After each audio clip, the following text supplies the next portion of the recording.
In the summer of 1845, two ships left England with a promise: the Northwest Passage, a new route through the Arctic seas. They were strong, well-provisioned, and commanded by Sir John Franklin. What no one knew then was how quickly the ocean could become a trap. Within months, silence fell where the world expected triumph. This is not just a voyage. It is a disappearance that would puzzle historians, hunters, and the ice itself for generations. The British Admiralty poured resources into the search for a trade route that would shorten global travel. Franklin's crews numbered 129 men, officers, seamen, carpenters, and astronomers, each trained to conquer sea and ice. They carried supplies for 3 years, cannons, chronometers, and bold maps that promised a passage where none existed. Soldiers and sailors waved as the fleet slipped past the English coast. The mood aboard was prideful. Journals spoke of discovery and honor. Yet the Arctic was a different world, a place where maps were guesses and seasons could flip in a single storm. Within weeks, the sea began to change its character. By autumn, the language in the crew's letters shifted. Sea ice tightened its grip. Progress slowed. Logs mention anxious dinners, crewmen adjusting clothing, and the endless white on the horizon.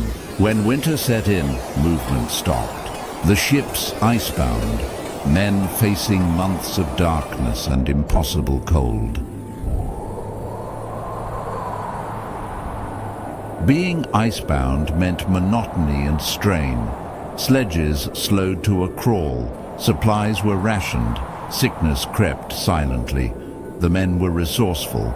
They hunted seals, kept watches, and logged each small detail, because in that environment, every fact might save a life. Rescue parties later found journals, fragments of daily life frozen on paper. The pages spoke of hope, then fear, names of loved ones, meals shared, the slow fading of morale. It is those small entries that tell us more than maps, how men tried to remain human in unhuman circumstances. As seasons passed, the rescue attempts failed to find the men. Rumors spread: desertion, disease, starvation. If you're finding this story riveting, consider subscribing now. We'll explore each piece of evidence together in detail. But first, what did the land itself reveal? Soon, skeleton camps were discovered on the ice and on remote islands. Scattered belongings, a stray boot, a marker post. These were clues of desperate marches and failed rescues. Forensic studies much later would reveal evidence of malnutrition and other grim realities that shaped the final days.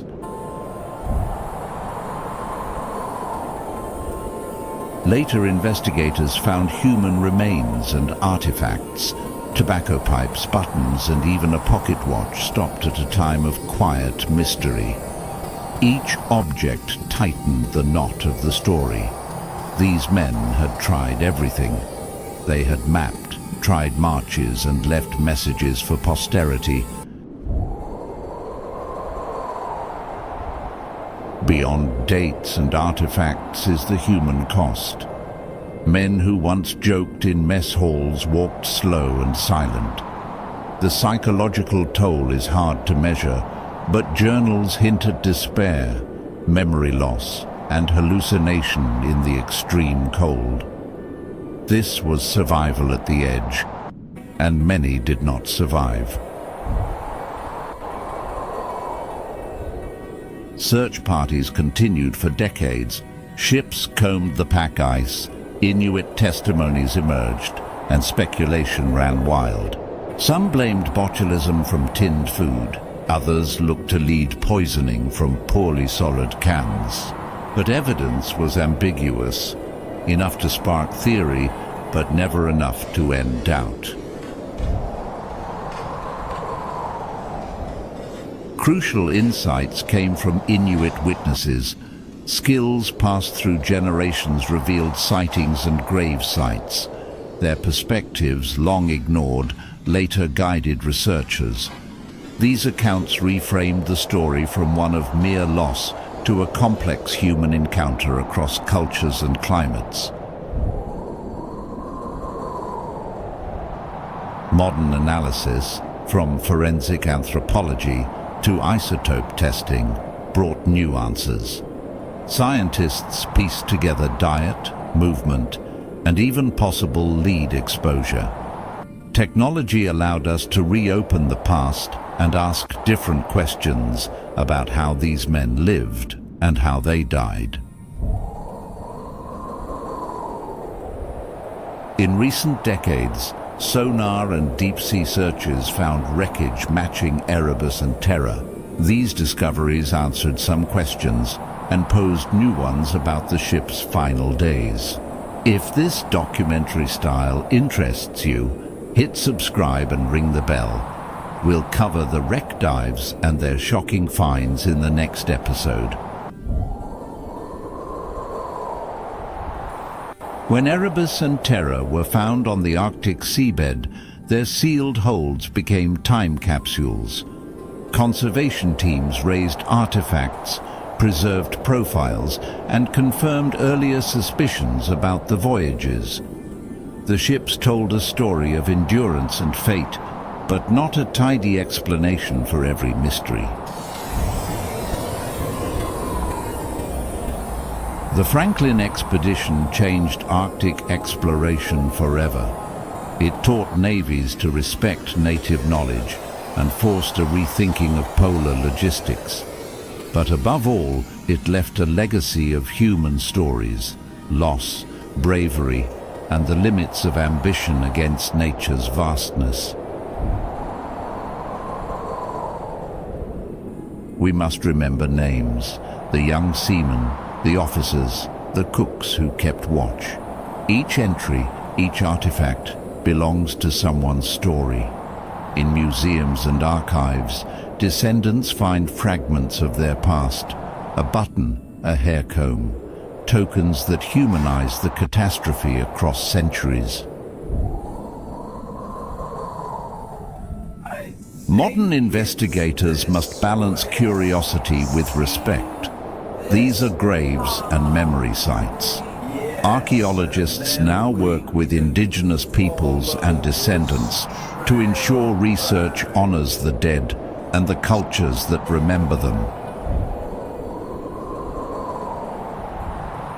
Even with wrecks found and tests run, mysteries persist. Why did some men stay with the ships while others walked away?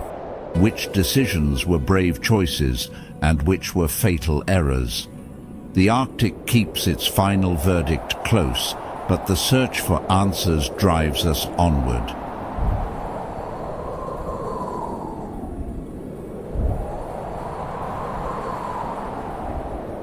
The Franklin story is not just about failure. It is a mirror. It asks what we risk in the name of discovery and what we owe to those who came before. If you felt the weight of this tale, please subscribe to Lost Expeditions. Share this episode with someone who loves history and leave a comment. Which unsolved expedition should we investigate next? Join us and help keep these stories alive.